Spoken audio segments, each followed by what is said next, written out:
Ah, ito po yung masasabi nating matinding tandem sa Kongreso na talagang hindi po matibag-tibag ang samahan ni Speaker Martin Romualdez at ni Sandro Marcos. Bakit?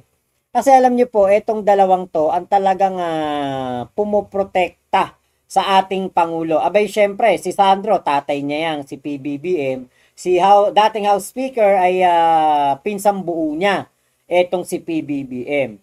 Actually, di ba nga, sa isang botohan nga, ninominate pa niya si House Speaker Martin Romualdez bilang House Speaker. Oh. Ngayon po, ito po yung kumbaga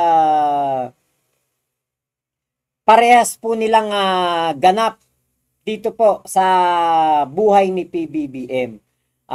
Ito po ang kanilang mga destiny. Ito po ang kanilang tadhana. Integridad versus kasakiman. Sa gitna po ng pinakamalala, masasabi nating pinakamalala political attacks laban kay Pangulong Bongbong Marcos, dalawang leader ang nanindigan sa katotohanan. Si Speaker Martin Romualdez at Kong Sandro Marcos. Humarap, hindi nagtago, patuloy na naglingkod.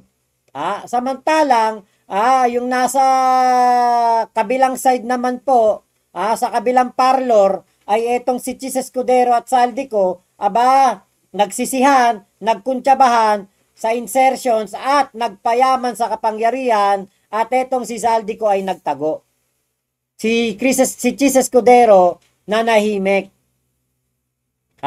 Ngayon po, eto pong dalawang to, personal na humarap sa international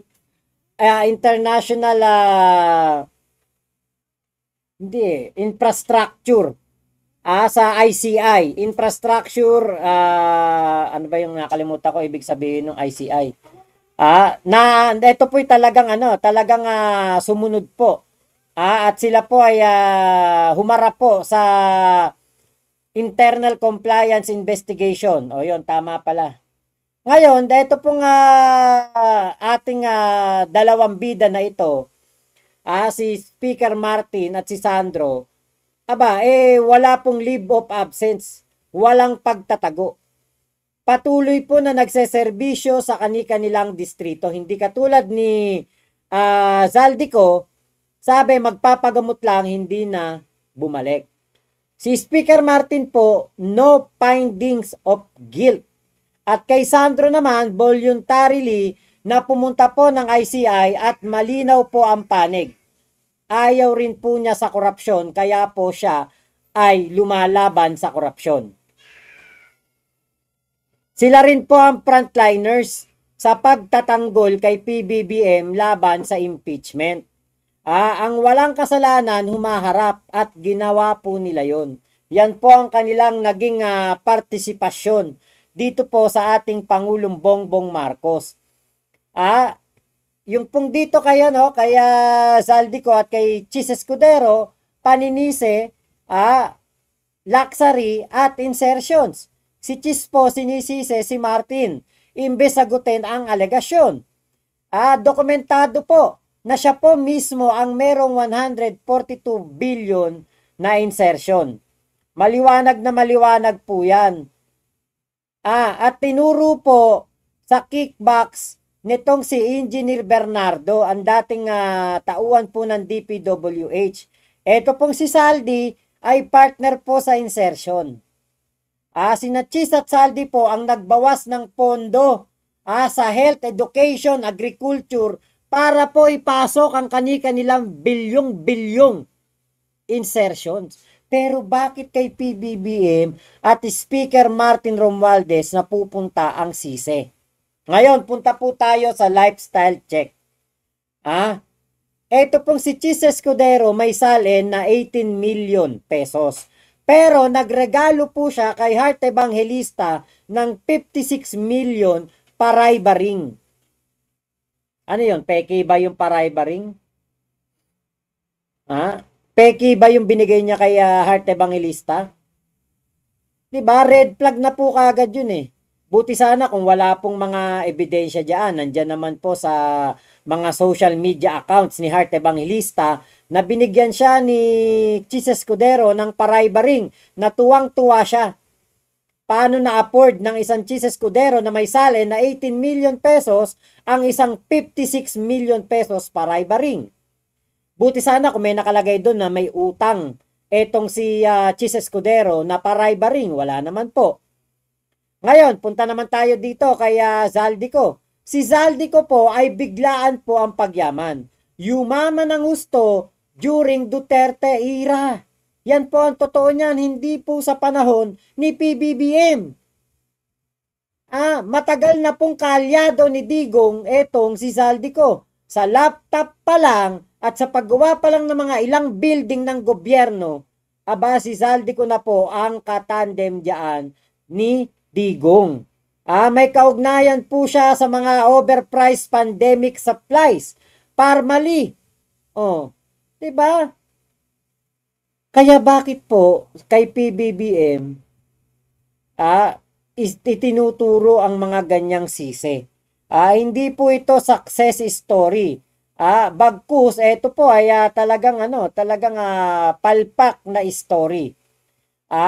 Kung hindi po ito masasabing achievement dahil nga po, ang pattern po nitong si Zaldico, pandarambong.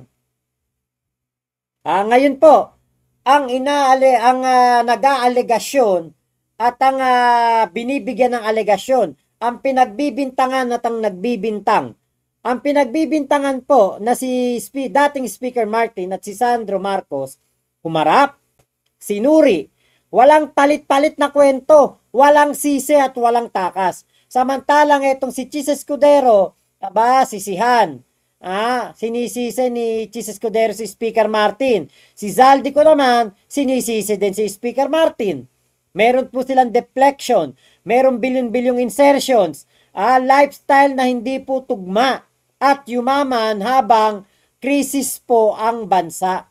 So, integrity confronts, greed deflects. Kung sino ang lumalaban para sa Pangulo, siya po ang inaaway. Kung sino ang kumita sa kapangyarihan, sila ngayon ang nagpapakitang biktima. Piling biktima itong si Chis Escudero at si Zaldico, samantalang sila po ang mga nangulimbat sa kaban ng bayan.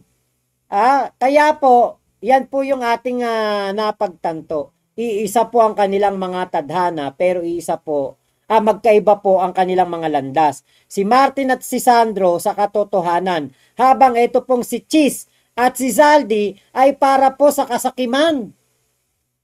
Si Zaldi ko, kung hindi yan sakim, yayaman ba ng ganyang kayaman yan? Si Zaldi ko ba, kung hindi po sakim, bibili ba yan ng ilang sasakyan? 246? Nasa 3,000 ng bank accounts?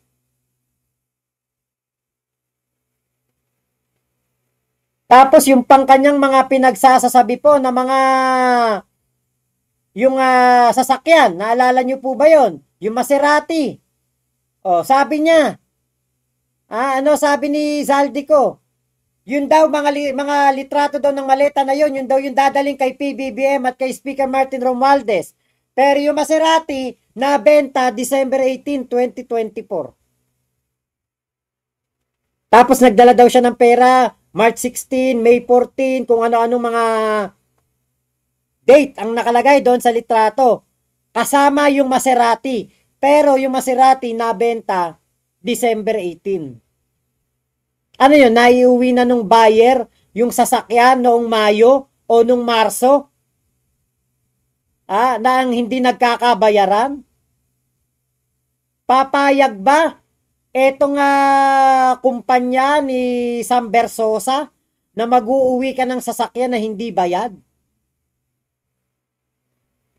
Diba? So, palpak na palpak po ang mga naratibo nitong si Zaldico at ni Chis Escudero. Sila po talaga ang mga kurakot at kaya po sila naglalabas ng mga naratibo na si Speaker Martin ang kanilang sisisihin at may kinalaman sa mga korupsyon kasi nga po ang gusto nila sirain si dating House Speaker para eventually kasama na po na masisira dyan ang ating Pangulong Bongbong Marcos. Kaya lang, epic fail. Hindi po kapani-paniwala. So better luck next life.